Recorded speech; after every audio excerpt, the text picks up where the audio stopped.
आपके सामने एक डीआई का क्वेश्चन है जिसमें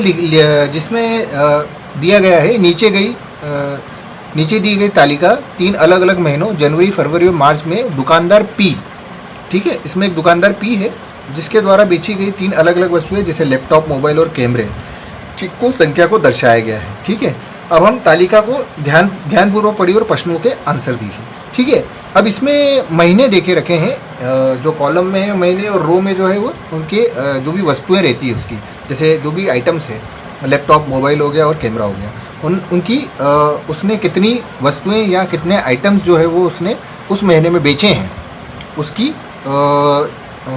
नंबर्स को दर्शाया गया है। ठीक है, तो हम क्वेश्चन पर आते हैं डायरेक्ट, क्योंकि इसमें डायरेक्ट क्वेश्चन को देखना है। अब ये जो डीआई है, ये डीआई जो होती है ये पीओ लेवल में भी आती है और क्लरिकल लेवल में भी आ सकती है, क्योंकि क्लरिकल में कई जगह ये फंसाने वाला क्वेश्चन रहता है। ठीक है, तो हम इस क्वेश्चन को सॉल्व करते हैं। चलिए, तो इसका क्वेश्चन है, एक साथ जनवरी में बेचे गए कुल कैमरा और मार्च में बेचे गए कुल लैपटॉप की संख्या जनवरी और मार्च में मिलाकर बेचे गए कुल मोबाइल के लगभग कितना प्रतिशत है। ठीक है, तो हम देखते हैं। सबसे पहले हम देखेंगे जनवरी में कैमरा कितना है, 128। ठीक है, 128 जनवरी में कैमरा है। ठीक है, प्लस हमें क्या बोलेंगे, मार्च में बेचे गए लैपटॉप कितने हैं, 132। ठीक है, तो इनको सॉल्व कर लो। ठीक है, तो कितना हो जाएगा, 10। तो ये हो गया है कितना, 10 और 12 और 13 15, 15 और 1 16 आ गया। ठीक है, तो ये हो गया। ठीक है, ये 25 हो गया, 25 और 1 26, तो 260 आ गई। ठीक है, अब उसके बाद क्या है, जनवरी और फरवरी मार्च में लाकर कुल मोबाइल, जनवरी और मार्च में, तो जनवरी में कितना है, 156 प्लस मार्च में बेचे गए कितने हैं, 144। ठीक है, अब इन क्वेश्चन को तो 4 6 10, ये 29 और 1 30 आ जाएगा। ठीक है, तो आपकी कैलकुलेशन थोड़ी सी फास्ट होना चाहिए। तो अब ये क्वेश्चन को आप समझिए, बेचे गए कुल मोबाइल का लगभग कितना प्रतिशत है, तो 260 जो है वो 300 का कितना प्रतिशत है, वो ये पूछ रहा है। ठीक है, तो प्रतिशत का करना है तो हमें 100 से मल्टीप्लाई करना पड़ेगा, तो 100 से इसको सॉल्व करेंगे। ठीक है, तो अगर हम इसको सॉल्व करते हैं तो कितना हो जाएगा, 3 9 27, 3 8 24, 3 8 24। ठीक है, 3 8 24, बचे कितने, 2 तो 3 55, 3 6 18, 20 आ जाएगा। ठीक है, 3 6 18, 86.66, तो हमारा जो आंसर है वो 87% आएगा। ठीक है, क्योंकि हमें लगभग में बताना था, तो 86.66, तो हमारा जो आंसर आएगा वो 87% आएगा। ठीक है, तो हम नेक्स्ट क्वेश्चन की तरफ पढ़ते हैं। ये डीआई में मैं जो आपको बता रहा हूँ स्टेप बाय स्टेप कर करके, ये आपको एग्जाम में सिर्फ टेबल देखनी है, दोनों को ऐड करना है आंखों ही आंखों में और क्वेश्चन को सॉल्व करना है। अगर आप इस टाइप से लिख के करने लगे तो बहुत टाइम लगेगा, ये सिर्फ मैं आपको समझाने के लिए लिख रहा हूँ। ठीक है, नेक्स्ट क्वेश्चन की तरफ बढ़ते हैं। चलिए, नेक्स्ट क्वेश्चन क्या बोल रहा है, मार्च में बेचे गए सभी तीनों वस्तुओं तथा जनवरी और फरवरी में मिलाकर बेचे गए कुल कैमरों के बीच में अंतर बताइए। ठीक है, तो मार्च में बेचे गए सभी तीनों वस्तुएं, सभी तीनों वस्तुएं कितनी हो गई, 132 प्लस 144 प्लस 180।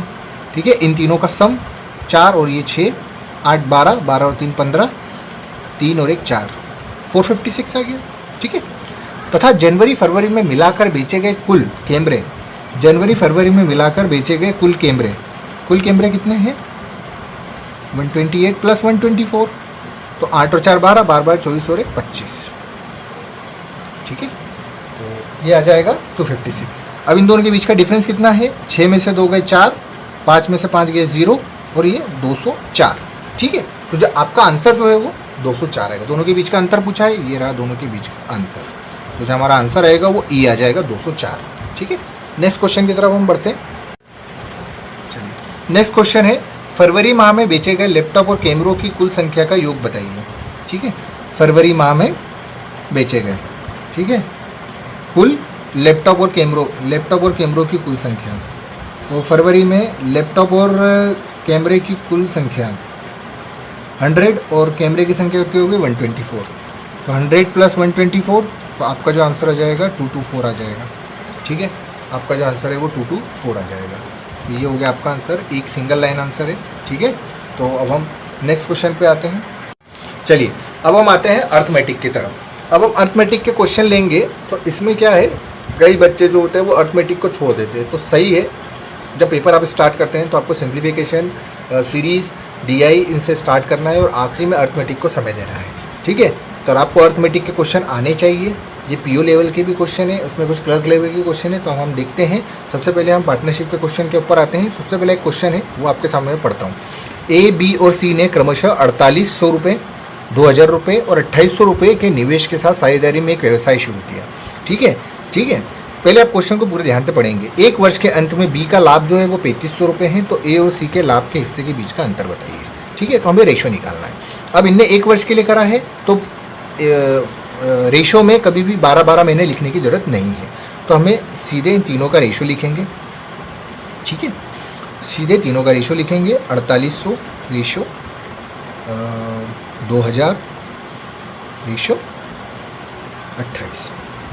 ठीक है, ये 2020 2020 2020। ठीक है, अब ये संख्या किससे कट सकती है? 4 से कट रही डायरेक्ट। तो 12 चौक 48, 4 पंजी 20, 4 7 28। अब क्या बोला इसने? मतलब बी के लाभ का हिस्सा, मतलब बी 5 की वैल्यू कितनी है? 3500। ठीक है, तो 1 की वैल्यू, मतलब 5 की वैल्यू अगर 3500 है, ठीक है, तो 1 की वैल्यू कितनी हो जाएगी? 700। अब उसने डिफरेंस किसका पूछा है? ये देखो, ये रेशो आपको खेलते आना चाहिए। ये रेशो जो है वो गेम अच्छा कर देता है। ठीक है, ये रेशो का गेम है। क्या बोल रहा है? ए और सी के लाभ का अंतर बताइए। तो ए और सी के लाभ का अंतर कितना है? 12 - 7। ठीक है, रेशो में हम काट देंगे तो कितना आ जाएगा? 5। 5 का डायरेक्ट मल्टीप्लाई कितना? 700 से, तो कितना आ गया? 3500। तो जो 3500 है वो आपका आंसर हो जाएगा। ठीक है, ए और सी के लाभ का अंतर। ठीक है, तो इस तरीके से आपको अर्थमेटिक से खेलना है, नहीं तो अर्थमेटिक आपके साथ खेल जाएगा और आपका पेपर बिगाड़ देगा। ठीक है, आता है तो ठीक है, नहीं आता है तो क्वेश्चन छोड़ो, स्किप करो, आगे बढ़ो। नेक्स्ट अर्थमेटिक क्वेश्चन देखते हैं। नेक्स्ट क्वेश्चन जो है वो मिक्सचर का है। ठीक है, क्या बोल रहे हैं? 90 लीटर मिश्रण में जूस और पानी क्रमशः 5:4 के रेशो में है या अनुपात में है। यदि 36 लीटर मिश्रण उसमें से निकाला जाता है और शेष मिश्रण में समान मात्रा में पानी मिलाया जाता है तो पानी की प्रारंभिक मात्रा और परिणामी मिश्रण में पानी की मात्रा का अनुपात निकालिए। देखिए, बहुत ज़्यादा घुमावदार क्वेश्चन है। मेरे हिसाब से ये वाला क्वेश्चन जो है ये क्लर्क मेंस में आ सकता है, मगर अभी अपन पीओ प्री की बात कर रहे हैं तो पीओ प्री में भी आ सकता है। फंसाने के लिए क्वेश्चन ये दे सकता है। आप सीखने के लिए क्वेश्चन को कीजिए, क्योंकि प्री के बाद मेंस भी तो देना ही है। ठीक है, तो पहले प्री की भी तैयारी कर लो, साथ ही साथ कुछ एक मेंस क्वेश्चन मिल जाते हैं तो अच्छी बात है। ठीक है, तो हम देखते हैं 90 लीटर का जो है वो मिश्रण है। ठीक है, 90 लीटर का जो मिश्रण है, अब उसमें जूस और वाटर का रेशो कितना है? 5:4 है। अब भैया जूस और वाटर का रेशो 5:4 है, तो 90 में हम उसको करेंगे तो कितना हो जाएगा? 90 / 9। ठीक है, तो 5 जूस का हिस्सा है तो 10 आ गया, 5 तो ये 50 हो गया, और 90 / 9 आपको सिखाने के लिए इतना लिखना पड़ रहा हूँ, बाकी डायरेक्ट आपको आंसर लिखना है 40।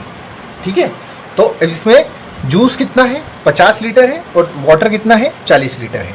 अब जब भी इसमें क्वेश्चन है, क्वेश्चन में चीज़ लिखी हुई है 36 लीटर मिश्रण निकाला है, तो जब भी मिश्रण निकाला जाता है, कभी भी ध्यान रखना है क्वेश्चन में, जब भी मिश्रण निकाला जाता है तो उसी रेशो में निकलेगा जिस रेशो में क्वेश्चन में उसको दिया हुआ है। जैसे 5 और 4 के रेशो में है जूस और वाटर।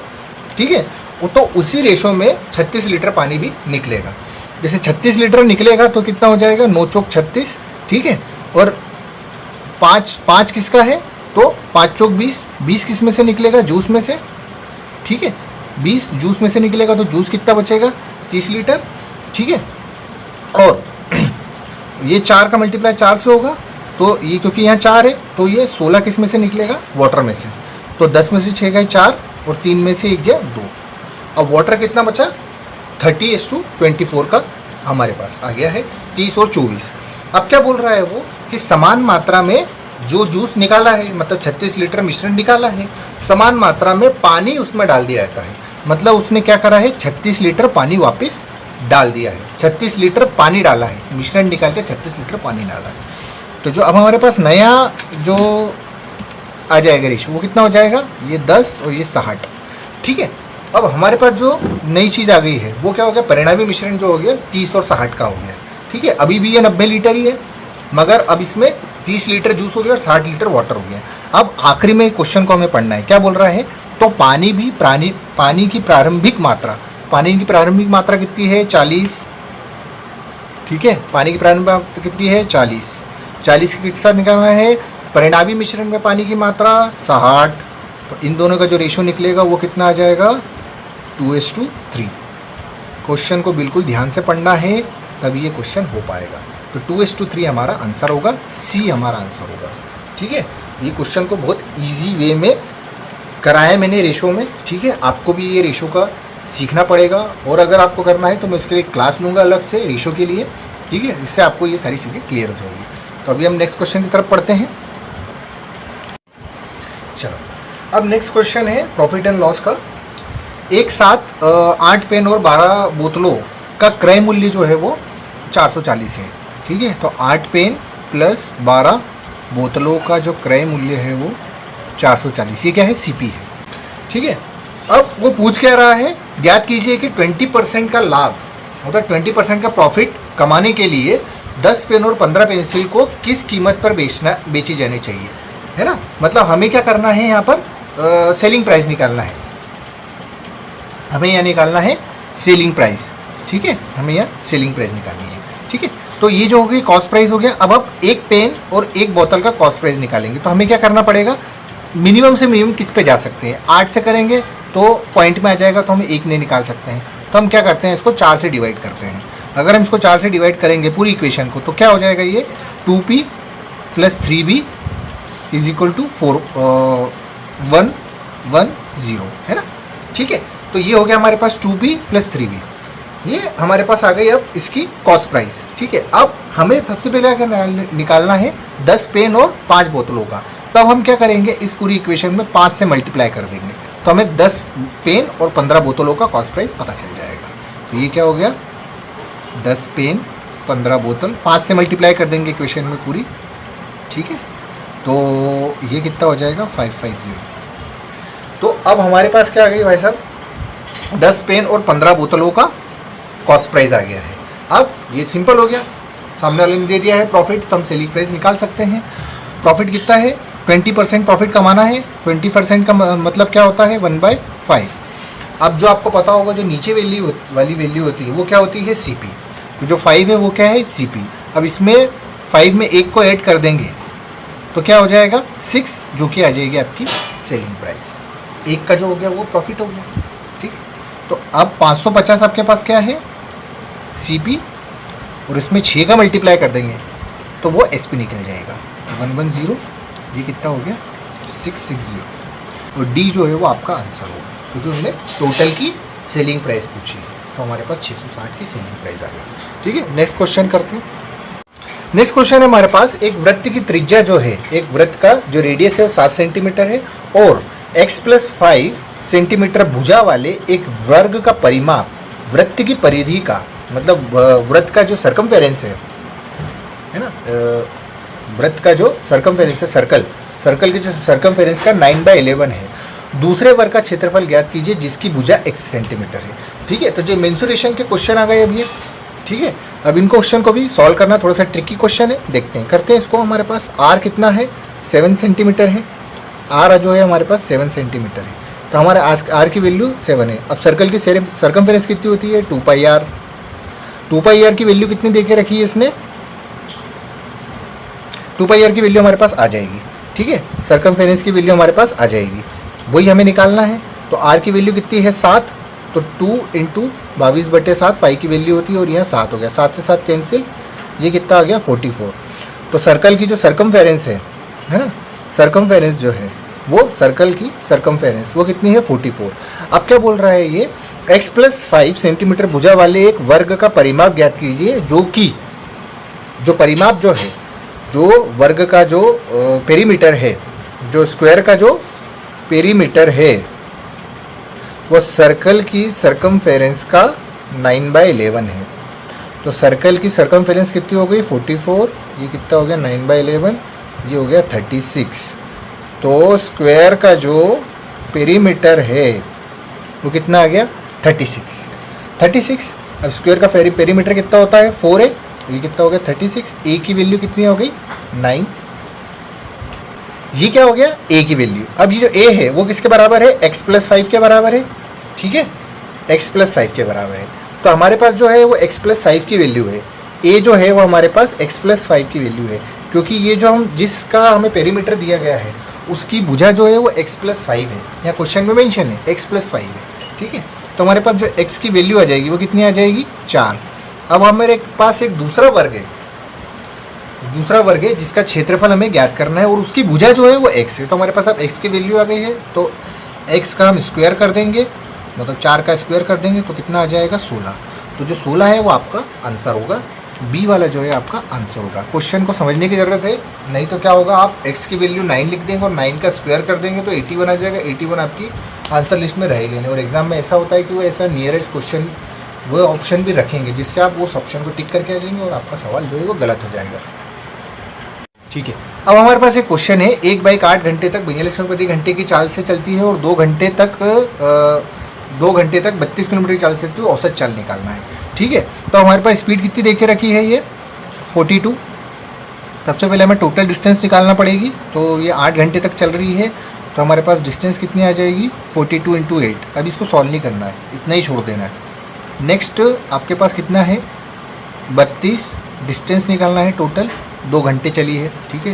तो ये डिस्टेंस कितनी हो जाएगी 32, ये हो गया d1 और ये हो गया d2, ठीक है। अब ये कितना हो जाएगा × 2, ठीक है। जब हम औसत चाल निकालना है हमें, तो हम क्या करेंगे total distance upon total time, तो d1 + d2 upon t1 + t2, ठीक है। तो ये कितना हो गया d1 42 × 8 प्लस 32 × 2, ठीक है, और ये कितना हो जाएगा 10। हम इसमें से 8 कॉमन निकालते हैं तो ये 42 आ जाएगा, प्लस 8 चौक 32 है तो 8 निकाल लो, तो यहाँ कितना आ जाएगा 8 है ना, और 2 का एज इट इज है तो 4 दूनी 8 हो जाएगा, और ये कितना हो गया 10। उसको सॉल्व करते हैं तो ये कितना हो जाएगा 50 × 10, तो इसकी वैल्यू जो आ जाएगी वो 40। तो आपकी जो आ जाएगी वो कितनी हो जाएगी 40 km/h। औसत चाल निकालने के लिए आपको ऐसे ही करना पड़ेगा क्वेश्चन, ठीक है। अगर आप शॉर्टकट मेथड पे जाएंगे तो कभी कभार ऐसी गलती हो जाती है कि आप 32 और 42 को जोड़ दोगे और उसका डिवाइड बाई 2 कर दोगे, इस तरीके से क्वेश्चन जो है वो औसत चाल निकाल के बच्चे आ जाते हैं, जो कि गलत होता है, ठीक है। तो हमें सही क्वेश्चन करना है, ट्रिक देख के करना है, किस तरीके से करना है, ठीक है। कभी भी ट्रिक पे ना जाए, क्वेश्चन को सॉल्व करें आराम से। चलिए नेक्स्ट क्वेश्चन है एज का क्वेश्चन आ गया। ABC की वर्तमान आयु का औसत जो है वो 15 वर्ष है, ठीक है। तो ABC की वर्तमान आयु का जो औसत है वो कितना है 15 है, ठीक है। यदि A और C की वर्तमान आयु का योग 27 वर्ष है तो B की वर्तमान आयु ये कितना हो गया 45, ठीक है। 15 × 45 हो जाएगा। A और C की वर्तमान आयु का औसत जो है वो मतलब योग जो है वो 27 है, तो ये हो गया 27, C 45, 15 में से 7 गए, कितने बचे 8, और 3 में से 2 गया 1, 18। तो A और C बोला गया है तो यहाँ B आ जाएगा, ठीक है। A और C बोला गया है तो B की वैल्यू निकालना थी, तो ये जो है वो B की वैल्यू है। B की वैल्यू कितनी है 18 वर्ष, तो आपकी जो B की वर्तमान आयु जो है वो 18 आ जाएगी, तो आपका जो आंसर होगा वो D होगा, ठीक है। देखिए नेक्स्ट क्वेश्चन है बोट और स्ट्रीम का, जिसको देख के बच्चे डर जाते हैं। बोट और स्ट्रीम का क्वेश्चन को तो छोड़ ही देते हैं, जबकि बहुत आसान होते हैं, ज़्यादा उसमें दिमाग लगाने की ज़रूरत नहीं होती है। इसमें क्या बोला गया है धारा की चाल S और किसकी चाल है बोट की, ठीक है। इनके बीच का जो रेशियो है उसको पास लिख लेते हैं, दोनों रेशियो में देके रखी है, तो 2:5। नाव धारा के अनुकूल 5 घंटे में 70 किलोमीटर, 5 घंटे में 70 किलोमीटर की दूरी, मतलब H = D/T, ठीक है। तो हमें चाल देके रखी कितनी 70/5, तो S की वैल्यू कितनी आ जाएगी 14 km/h, ठीक है। नाव, तो ये बोट की स्पीड आ गई, ये जो है वो बोट की स्पीड आ गई, बोट की स्पीड आ गई है, नाव धारा के अनुकूल है ये, तो ये क्या हो गया B + S आ गया। B + S कितना आ गया आपके पास 14, है ना। ये डाउन स्ट्रीम में है तो ये B + S कितना हो गया 14 km/h। यदि नाव धारा के विपरीत 30 किलोमीटर की दूरी तय करने में T घंटे लगाती है, ठीक है, अब हमारे पास b प्लस एस की वैल्यू आ गई है, किलोमीटर पर आवर नहीं लिखना है, तो ये क्या हो गया 2x प्लस 5x बराबर कितना आ गया 14, x की वैल्यू कितनी आ जाएगी 2। ठीक है, अब x की वैल्यू 2 आ गई है, तो हमारे पास जो स्ट्रीम है वो हमारी इस स्ट्रीम जो है उसकी कितनी स्पीड हो जाएगी 4 किलोमीटर पर आवर, और इसकी कितनी हो जाएगी 10 किलोमीटर पर आवर। अब हम जब इसको ऐड करेंगे, ठीक है, जब हम इसको अप स्ट्रीम में ले जाएंगे तो अप स्ट्रीम क्या होता है b माइनस एस होता है। ठीक है, तो ये कितना हो गया 10 माइनस 4 इज इक्वल टू 6 आ गया। अब 30 किलोमीटर की दूरी, तो b माइनस एस 30 किलोमीटर, और ये कितनी हमें t की वैल्यू निकालनी है। तो अगर यहाँ आ गया 6 और ये 30, t की वैल्यू हमें निकालनी है, तो हमारे पास जो है वो t की वैल्यू कितनी आ जाएगी 5, मतलब वो 5 घंटे लगाएगी अप स्ट्रीम में जाने में। ठीक है, तो इस तरीके से मैं इस क्वेश्चन में ज़्यादा से ज़्यादा क्वेश्चन को कवर कराए। सेशन थोड़ा छोटा है, कम क्वेश्चन है, लेकिन उसमें सारे आरआरबी पीओ क्लर्क सबका लेवल मैच करके इस पेपर को बनाया था, जिसमें कि सारी चीज़ों को कवर किया गया है। तो आप ज़्यादा से ज़्यादा इस वीडियो को देखें, लोगों को शेयर करें, अपने दोस्तों को शेयर करें, ताकि मैं और ऐसे अच्छे वीडियो आपके लिए लेके आऊँ और सारी चीज़ें आपको स्टेप बाय स्टेप सिखाऊँ। मगर इन स्टेप्स को आपको एग्जाम में नहीं करना है, ज़्यादा से ज़्यादा क्वेश्चन को आपको दिमाग में करना है, आँखों में करना है, ताकि आप क्या है क्वेश्चन को ज़्यादा से ज़्यादा क्वेश्चन अटेम्प्ट करें और एग्ज़ाम को क्रैक करें।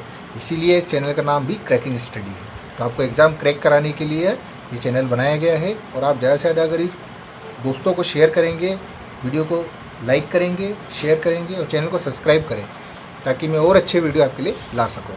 तो कैसा लगा दोस्तों ये सेशन, आप मुझे प्लीज़ कमेंट बॉक्स में लिख के बताइए, ताकि मैं और नए सेशंस जो है वो आपके लिए ला के रखूँ। क्योंकि आरआरबी पीओ और क्लर्क की एग्ज़ाम जो है बहुत इंपॉर्टेंट है, और हिंदी मीडियम वालों के लिए स्पेशली बहुत इंपॉर्टेंट है। तो इसलिए मैं हिंदी मीडियम के हिसाब से पेपर बनाया है।